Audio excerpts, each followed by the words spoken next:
Hello students, तो हमारे CBSE times और कोर्स में आज हम लोग स्टार्ट करने जा रहे हैं with one more theoretical and important chapters का नाम है सरफेस केमिस्ट्री। तो देखिए ये सारी चीजें इस बार आपके सिलेबस में है। Physics option and chemistry option, factors affecting adsorption of gases on solids, colloidal state, distinction between true solutions, colloids and suspensions, है ना, lyophilic, lyophobic, multimolecular and macromolecular colloids, properties of colloids, Tyndall effect, Brownian movement, electrophoresis and coagulation. तो इन सब चीजों को आपको समझना है। आप ऐसे कई लोगों को लगता है कि सरफेस केमिस्ट्री सिर्फ रटने का सब्जेक्ट है, चैप्टर है, बट ऐसा नहीं है। कई चीजें ऐसी जिन्हें आप लॉजिकली लेकर चल सकते हो और कई चीजें हैं जो आप बड़े आराम से याद रख सकते हो। तो ये स्टार्ट करते हैं चैप्टर के साथ और देखते हैं। सबसे लंबा आई थिंक कुछ टेक्निकल आ गया, तो मैं आपसे बात कर रहा था कि स्टार्ट करें हम लोग फिजिक्स ऑप्शन और केमिस्ट्री ऑप्शन के साथ। तो हम फिजिक्स ऑप्शन और केमिस्ट्री ऑप्शन को समझें उससे पहले हमें कुछ बेसिक टर्म्स पता होने चाहिए। तो ये स्टार्ट करते हैं उन बेसिक टर्म्स के साथ। जो सबसे पहला टर्म आपको सीखना होता है वो होता है difference between adsorption and absorption. बहुत सिंपल है, आप एक चौक का टुकड़ा लें, दो चौक के टुकड़े लें, ठीक है। एक को आप डालो इंक में, सॉरी मैं गलत बोल गया, दो चौक के टुकड़े नहीं, आप एक चौक का टुकड़ा लें और एक फॉर्म का टुकड़ा, स्पॉन्ज का टुकड़ा लें। दोनों को सेम टाइम के लिए इंक में डालें, ठीक है, नॉर्मल जो इंक होती है उसमें बाहर निकाल लें। अब आप देखो, अगर आप स्पॉन्ज को ऑब्जर्व करोगे, स्पॉन्ज के आप टुकड़े करो तो आपको स्पॉन्ज के अंदर तक इंक मिलेगी ना। लेकिन चौक के केस में, हाँ, चौक के केस में आपको सरफेस पर इंक मिलेगी, लेकिन अंदर वाली जो कोर है वो आपको फिर भी कैसे मिलेगी, वाइट ही मिलेगी। बोलो मिलेगी ना। तो ये इनके अंदर मेजर और बेसिक डिफरेंस है। स्पॉन्ज और चौक दोनों में ही इंक गई, लेकिन स्पॉन्ज के अंदर इंक पूरे मटेरियल के अंदर, उसमें बोलते हैं बल्क। क्या बोलते हैं? बल्क। तो through out the bulk uniformly क्या हो गई है, डिस्ट्रीब्यूट हो गई है। लेकिन अगर आप चौक पे बात करो तो इंक जो है वो चौक के अंदर यूनिफॉर्मली डिस्ट्रीब्यूट नहीं हुई है। चौक में इंक की कंसंट्रेशन सरफेस के ऊपर ज्यादा है और अंदर ऑलमोस्ट नहीं है। तो चौक के ऊपर इंक का हुआ है एडसॉर्प्शन और फॉर्म या फिर स्पॉन्ज के अंदर इंक का हुआ है एब्जॉर्प्शन। तो ये पहली चीज आपको समझनी होगी।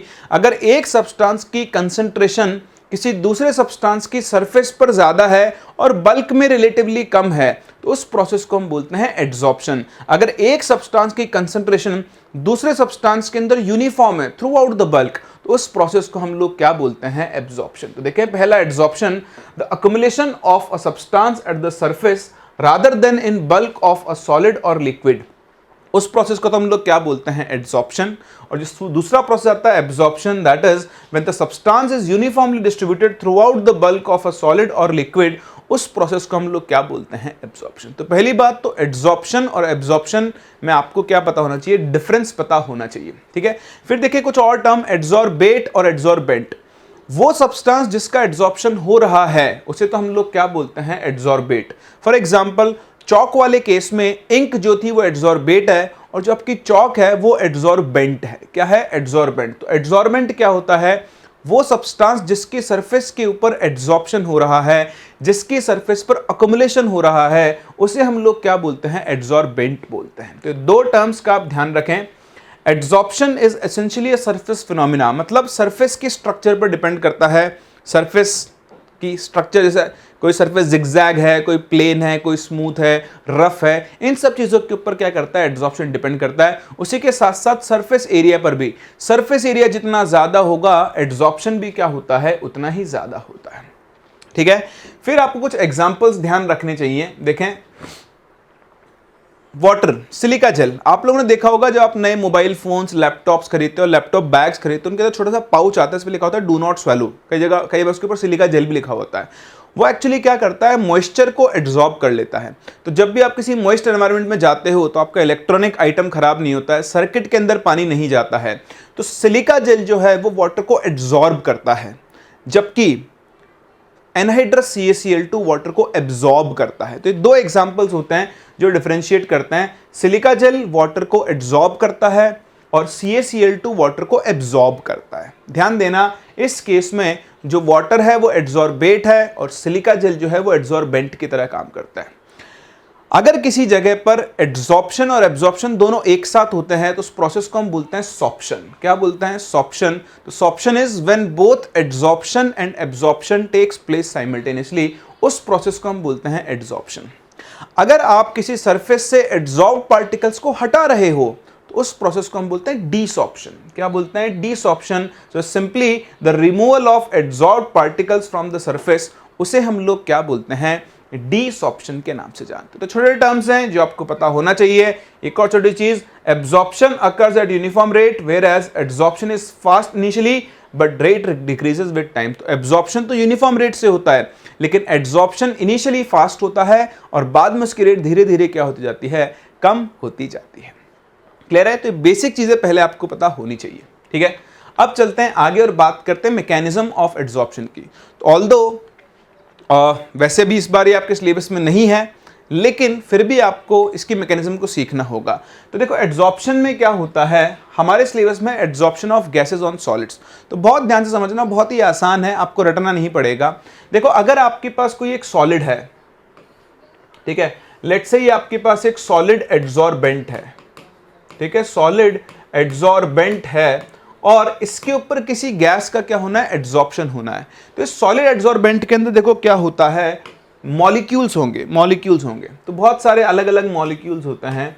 कुछ मॉलिक्यूल्स यहाँ अंदर की तरफ हैं और कुछ आपके पास सरफेस मॉलिक्यूल्स होंगे जिनको मैं थोड़ा सा अलग कलर से दिखा रहा हूँ, क्योंकि इनमें कुछ ना कुछ डिफरेंशिएशन है ऑब्वियसली, इसीलिए कलर दिखा रहा हूँ।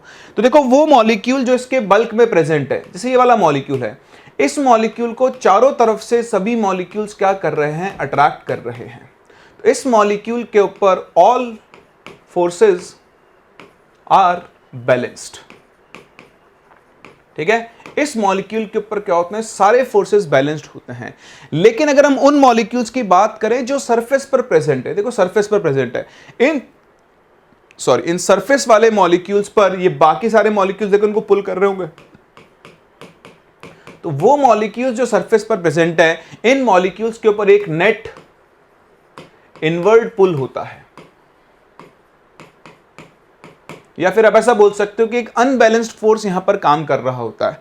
अब अगर कहीं से गैस मॉलिक्यूल्स उड़ते उड़ते यहां आ जाएं, तो ये अपने इन फोर्सेस को बैलेंस करने के लिए गैस मॉलिक्यूल्स को अपनी तरफ खींच लेता है और इस तरह से क्या होता है, सॉलिड के सरफेस के ऊपर गैस का क्या होता है, एड्सॉर्प्शन होता है। मैं आपको इसका एक एग्जांपल समझाता हूं।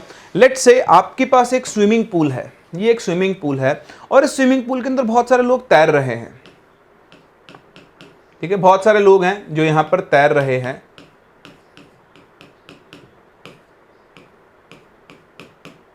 ठीक है, अब यहां पर आपने, अच्छा ये तैर क्यों रहे, क्योंकि इन्होंने क्या किया हुआ है, अपने वेट को बॉयंसी के साथ बैलेंस किया हुआ है। इनको बैलेंस करना आता है, तो इनके फोर्सेस बैलेंस्ड है, इसलिए आराम से फ्लोट करते हुए जा रहे हैं। अब यहां पर आप एक ऐसे आदमी को बिठा दो जिसको डूबना आता है, हाँ उसे तैरना नहीं आता, उसे डूबना आता है, क्योंकि वो अपने फोर्स को बैलेंस नहीं कर पा रहा है, उसका जो mg है वो बॉयंसी से बैलेंस नहीं हो रहा है। क्या आपको ये बात समझ में आ रही है? तो अब क्या होगा, इसके ऊपर एक नेट डाउनवर्ड पुल काम करेगा जो इसको नीचे की तरफ खींच रहा होगा। अब बचने के लिए बताओ ये क्या करेगा, हाँ ये अपने अड़ोसी पड़ोसी सबको पकड़ के नीचे खींचेगा और खुद ऊपर आने की कोशिश करेगा। बोलो क्या ये ऐसा करेगा? करेगा ना? क्यों कर रहा है ऐसा, क्यों कर रहा है ऐसे, क्या हो गया है? वो मर जाएगा ना अगर चला गया। तो वो क्या कर रहा है, जो उसका अनबैलेंस्ड फोर्स था जो उसको नीचे खींच रहा है, तो अपने पड़ोसी को पकड़ के उस फोर्स को बैलेंस कर रहा है और वो ऊपर आने की कोशिश कर रहा है। एग्जैक्टली सेम काम ये मॉलिक्यूल करता है जो सरफेस पर बैठा हुआ है।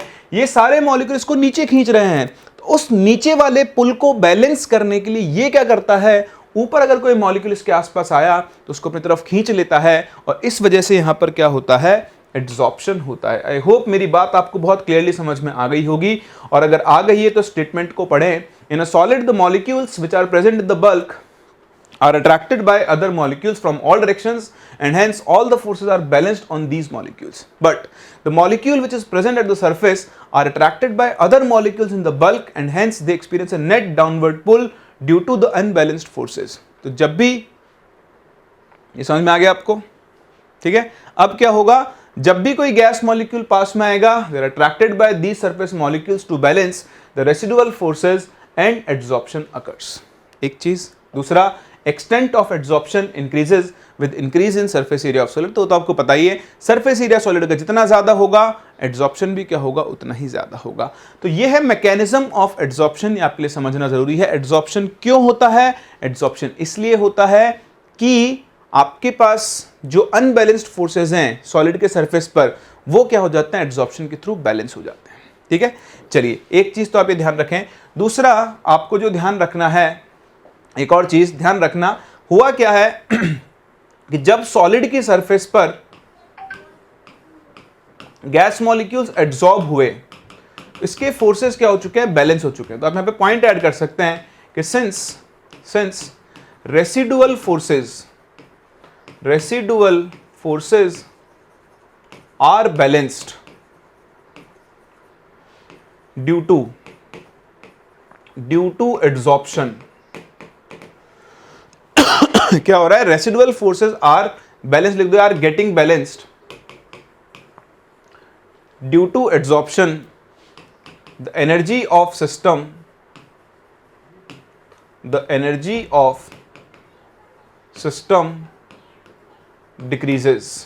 क्या हो रहा है, सिस्टम की एनर्जी क्या हो रही है, डिक्रीज हो रही है, and hence energy is released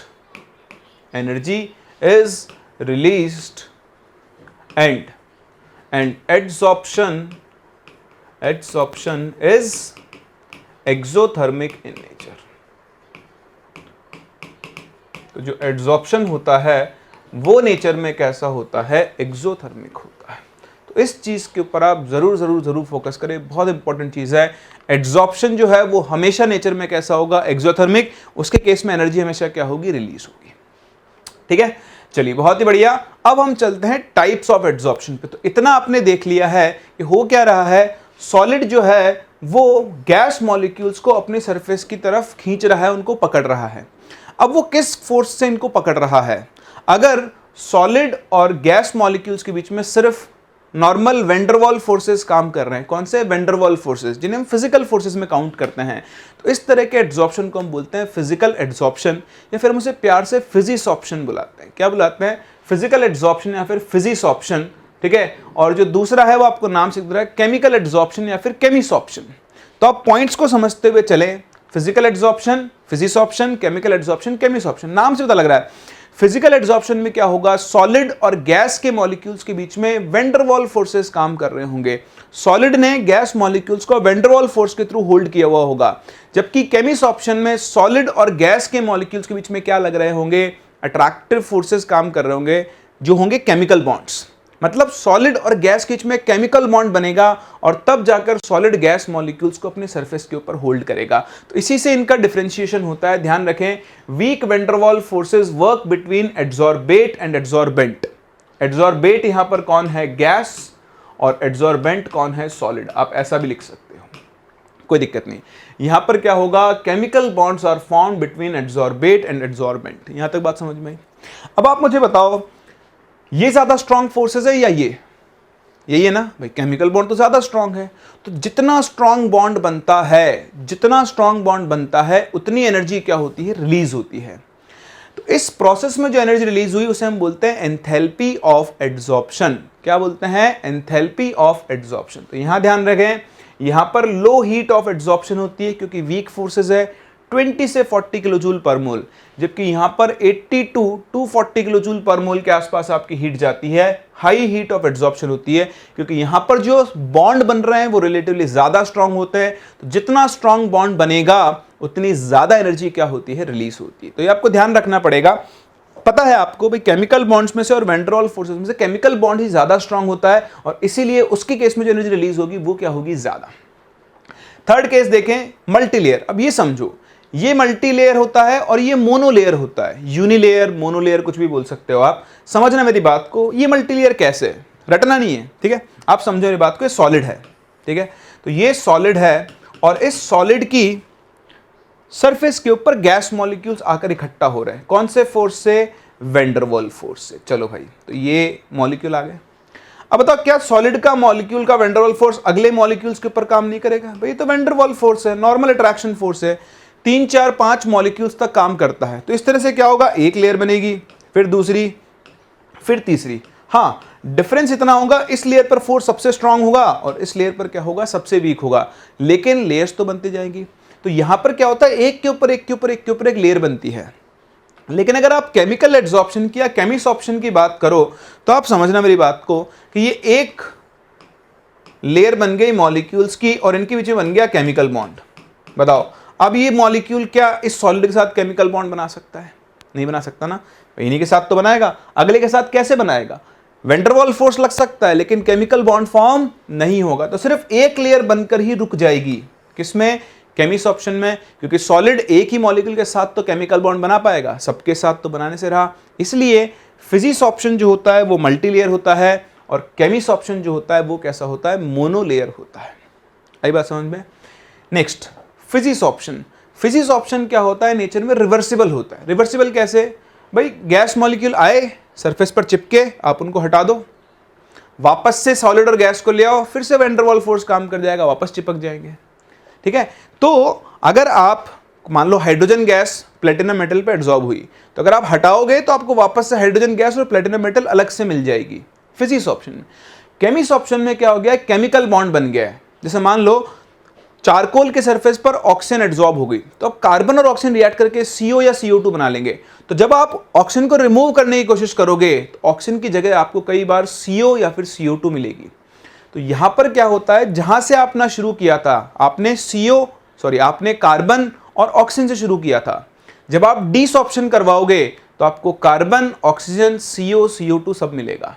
that means जहां से आपने शुरू किया था वहां नहीं पहुंचे। इसलिए फिजिक्स ऑप्शन जो होता है वो रिवर्सिबल होता है और केमिस ऑप्शन जो होता है वो नेचर में कैसा होता है? इरिवर्सिबल। ये सबसे लास्ट में आया पॉइंट, ठीक है, पर ये आप ध्यान रखना, फिजिक्स ऑप्शन रिवर्सिबल है, केमिस ऑप्शन इरिवर्सिबल है। स्पेसिफिक एंड नॉन स्पेसिफिक, भाई सिंपल सी बात है, वैन डर वाल्स फोर्स किसी भी सॉलिड और किसी भी गैस के बीच में काम कर सकता है, लेकिन केमिकल बॉन्ड एक स्पेसिफिक सॉलिड और एक स्पेसिफिक गैस के बीच में ही बनेगा। हर सॉलिड हर गैस के साथ केमिकल बॉन्ड नहीं बना सकता है। इसलिए फिजिकल एड्सॉर्प्शन नेचर में नॉन स्पेसिफिक होता है, जबकि केमिकल्स ऑप्शन या केमिस ऑप्शन जो होता है वो नेचर में कैसा होता है? स्पेसिफिक होता है। Last is temperature. आप टेम्परेचर बढ़ाओगे तो सॉलिड के सरफेस पर जो गैस मॉलिक्यूल्स उनकी काइनेटिक एनर्जी बढ़ेगी, तो काइनेटिक एनर्जी बढ़ेगी तो भागना चाहेंगे, तो टेम्परेचर के साथ साथ फिजिक्स ऑप्शन क्या होता है? डिक्रीज होता है। तो उसको कुछ ऐसा ग्राफ बनता है, यहां पर हम लेते हैं अमाउंट ऑफ एड्सॉर्प्शन, उसे हम x/m से डिनोट करते हैं। आप यहां लिख लेना, जैसा कि आपको दिख रहा है ना, x/m, और लेकर चलते हैं टेम्परेचर। तो जैसे जैसे टेम्परेचर बढ़ता है फिजिक्स ऑप्शन का अमाउंट डिक्रीज होता जाता है। केमिस ऑप्शन, केमिकल बॉन्ड्स बन रहे हैं, मतलब एक तरह से यहां पर केमिकल रिएक्शन हो रही है। तो जब केमिकल रिएक्शन होती है तो उसको स्टार्ट करने के लिए कुछ ना कुछ एक्टिव एनर्जी चाहिए होती है। तो केमिस ऑप्शन में क्या होता है? जब आप टेम्परेचर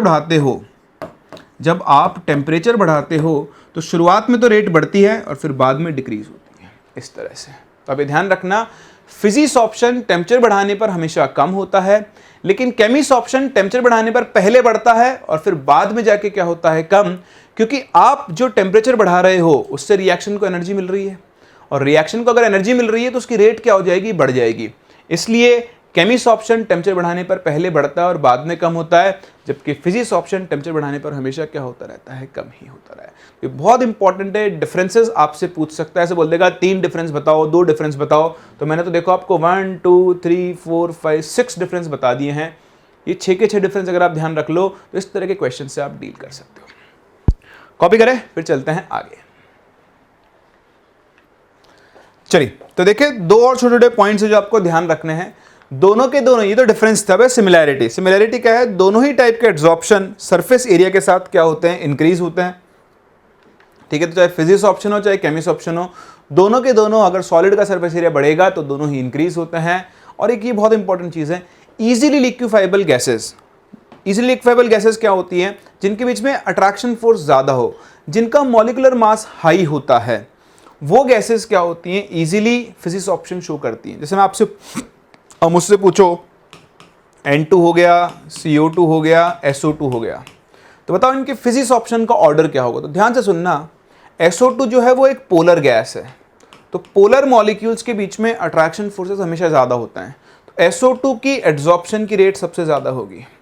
N2 और CO2 दोनों ही नॉन पोलर गैसेस हैं, इसका मॉलिक्यूलर मास 28 है, इसका मॉलिक्यूलर मास 44 है। तो जिसका मॉलिक्यूलर मास ज़्यादा उसके अट्रैक्टिव फोर्सेस भी क्या होते हैं? ज़्यादा।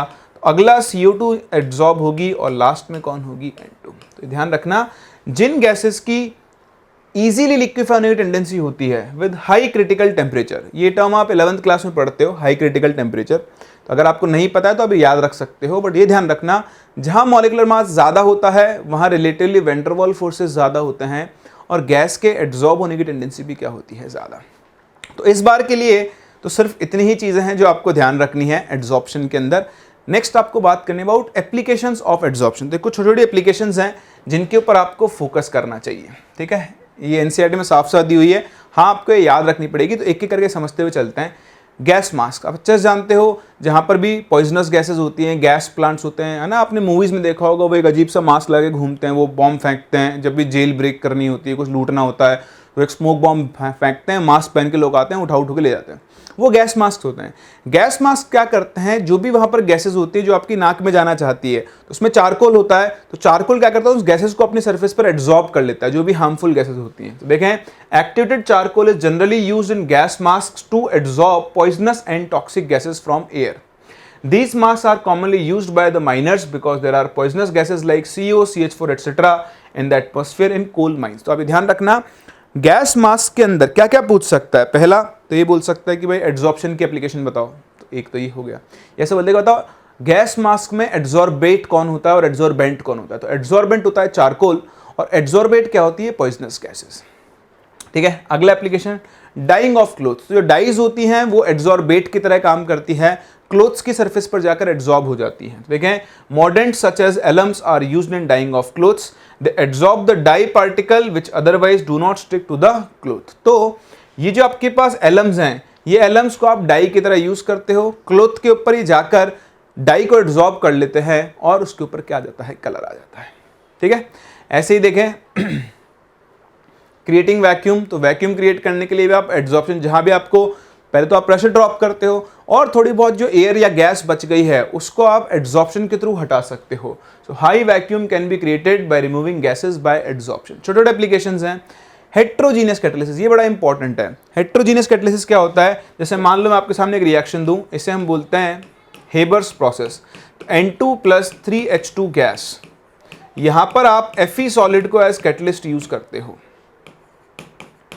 ठीक है, या फिर हाइड्रोजनेशन हो गया, जो आपके पास वेजिटेबल ऑयल होता है उसको आप हाइड्रोजनेट करते हो इन प्रेजेंस ऑफ निकल या फिर प्लेटिनम या फिर पैलेडियम, तो उससे आपके पास मिलता है वनस्पति घी, डालडा।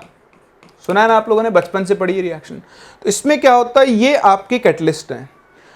तो जब आपके पास एक गैसियस रिएक्शन हो, उसमें आप सॉलिड कैटलिस्ट यूज कर रहे हो, तो सॉलिड कैटलिस्ट क्या करता है, इन गैसेस को अपनी सरफेस के ऊपर एब्जॉर्ब कर लेता है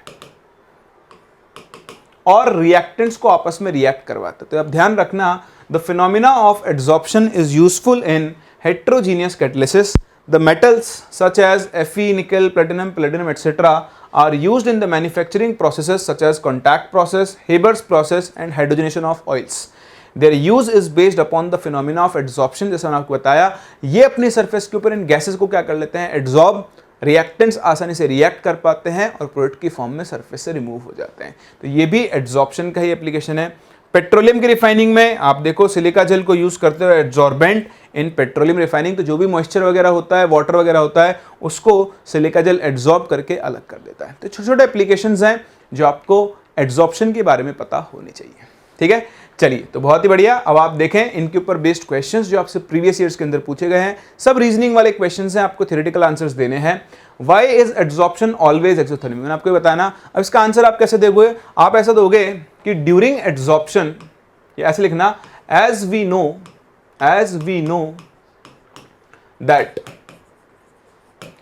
ड्यूरिंग एड्जॉर्प्शन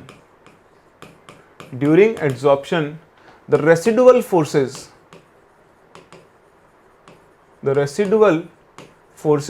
या फिर ऐसे लिख सकते हो, और unbalanced forces acting on the molecules of solid present at surface are getting balanced. So, energy of system decreases and energy is released. So, adsorption is always exothermic in nature. समझ गए? चलिए अगला question, right one similarity between physics option and chemist option. बताया ना आपको भी, both increases with increase in surface area of adsorbent. Solid का surface, या सॉलिड लिख दो सिंपल, सॉलिड का सरफेस एरिया बढ़ाने पर दोनों की ही रेट क्या होती है, इंक्रीज होती है।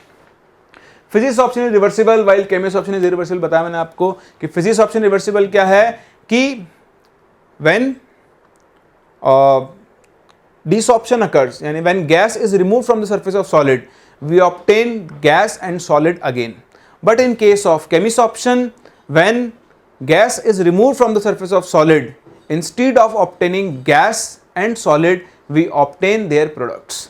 So that is why physics option is reversible and chemist option is irreversible in nature. क्यों ना बताया था, वहां पर केमिकल बॉन्ड्स बन जाएंगे, केमिकल बॉन्ड्स बन गए हैं तो आपको फाइनली और एक्स्ट्रा प्रोडक्ट्स मिलेंगे, तो वो प्रोडक्ट की फॉर्म में आपको मिलते हैं, फिर से आपको सॉलिड और गैस नहीं मिलते हैं। ठीक है, अच्छे से एक्सप्लेन किया मैंने आपको, तो ये भी आप आंसर दे सकते हैं। Define the following terms by giving an example. Adsorption, adsorption को आपको एग्जांपल से, तो पहले तो आप एड्सॉर्प्शन की डेफिनेशन लिखोगे कि एड्सॉर्प्शन में क्या होता है, या फिर आप जो मैंने आपको एग्जांपल सिखाया था, चौक वाला एग्जांपल ले लो, ठीक है, या फिर आप सिलिका जेल वाला एग्जांपल ले सकते हो, जैसे आपकी इच्छा हो। देखो एड्सॉर्प्शन क्या होता है, adsorption is accumulation of a substance. ठीक है, अब आप कंटिन्यू कर सकते हो आगे, over the surface of another substance as compare to its bulk is called adsorption. या फिर आप एक और डेफिनेशन लिख सकते हो, और लिख के लिख देना, कोई दिक्कत नहीं है, कि when the concentration of a substance is greater at the surface as compared to the bulk of another substance,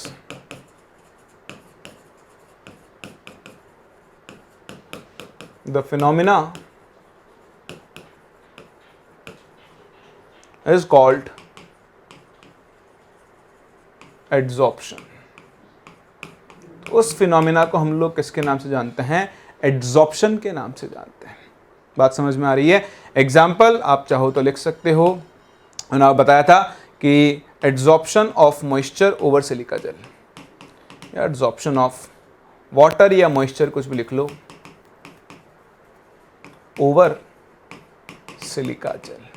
ठीक है, तो इन केसेस में बस आपको अपने आंसर की लैंग्वेज के ऊपर ध्यान देना है, बाकी सब कुछ समझा दिया है। Effect of temperature on chemist option, तो मैंने आपको बताया था, आप क्या लिखोगे यहाँ पर कि as chemical bonds are form during chemisorption, so when temperature is increased initially reaction gains energy and is used in activation energy, so the rate of adsorption increases initially but decreases afterwards। और आप उसे इस graph से explain कर सकते हो कि भाई x by m और टेम्परेचर ना, x by m को हम बोलते हैं अमाउंट ऑफ एड्सॉर्प्शन, तो आप चाहो तो सिंपल अमाउंट ऑफ एड्सॉर्प्शन लिख सकते हो, या फिर आप चाहो तो उसे x by m भी लिख सकते हो। तो आप ग्राफ को जैसा दिखा सकते हो, पहले बढ़ेगा और फिर कम। ठीक है, तो लिख देना कि initially energy supplied is used in the form of activation energy, so initially on increasing temperature amount of adsorption increases but after some time it decreases. What type of force are responsible for the occurrence of physisorption, van der Waals forces. तो language लिख देना कि the forces responsible for physisorption are van der Waals forces between solid and gas. Language लिखना important है, reason तो आपको पता ही है। देखो छोटे छोटे एक दो मार्क के क्वेश्चन है। आउट ऑफ फिजिक्स ऑप्शन और chemisorption which has higher enthalpy of adsorption, बताओ, तो आंसर हो गया chemisorption has higher enthalpy than physisorption. और अगर रीजन लिख दो तो बहुत ही अच्छा, as chemical bonds are more stronger than van der Waals forces. ठीक है, आउट ऑफ NH3 को भी बता देना आपको, out of NH3 and CO2 which gas will be absorbed more readily on the surface of activated charcoal and why. तो आप यहाँ पे लिखोगे कि since NH3 is a polar gas, whereas CO2 is a non-polar gas. So the van der Waals forces the Van der Waals forces acting between charcoal and NH3 will be more as compared to between charcoal and CO2। और इसी वजह से क्या होगा, जो आपकी NH3 और CO2 में आप कंपेयर करोगे तो NH3 के एड्सॉर्ब होने की टेंडेंसी क्या होगी, ज्यादा, और CO2 के एड्सॉर्ब होने की टेंडेंसी क्या होगी, कम। ये देखें, adsorption of a gas on surface of solid generally accompanied by decrease in entropy, still it is a spontaneous process. तो मैं आपको समझाता, लेकिन इस बार ये आपके सिलेबस में नहीं है, इसलिए आप स्किप कर सकते हैं। हम उन चीजों में टाइम क्यों वेस्ट करें जो हमें पढ़नी नहीं है इस बार के लिए, ठीक है। चलिए, physics option is multilayer, chemistry option is monolayered, ये मैंने आपको सिखाया था। ऐसा क्यों होता है? What is meant by chemist option? तो जब एड्सॉर्बेट, सॉलिड एड्सॉर्बेंट और गैस एड्सॉर्बेट के बीच में केमिकल बॉन्ड्स बनते हैं तो उस फिनोमेना को हम केमिकल एड्सॉर्प्शन या फिर हम इसे केमिस्ट ऑप्शन के नाम से जानते हैं। Why is finely divided substance more effective as an adsorbent? बताओ। हाँ, क्योंकि यहां पर क्या होता है, सरफेस एरिया पाउडर्ड फॉर्म में, फाइनली डिवाइड का मतलब क्या है कि जैसे एक ब्लॉक है और इसी ब्लॉक को आपने छोटे छोटे पाउडर की फॉर्म में कन्वर्ट कर दिया, तो ये आपकी फाइनली डिवाइडेड स्टेट है, finally divided state.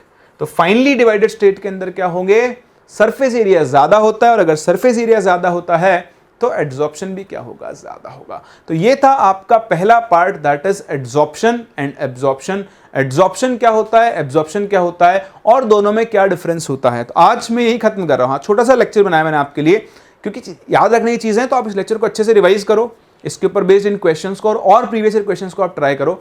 Next lecture में हम लोग बात करेंगे कोलॉइड्स के बारे में, कि कोलॉइड्स क्या होते हैं, कैसे उनको क्लासिफाई करते हैं, और उनके ऊपर बेस्ड क्वेश्चंस में आपसे क्या क्या पूछा जा सकता है। तो मिलते हैं नेक्स्ट लेक्चर, और यहां से आगे कंटिन्यू करते हैं।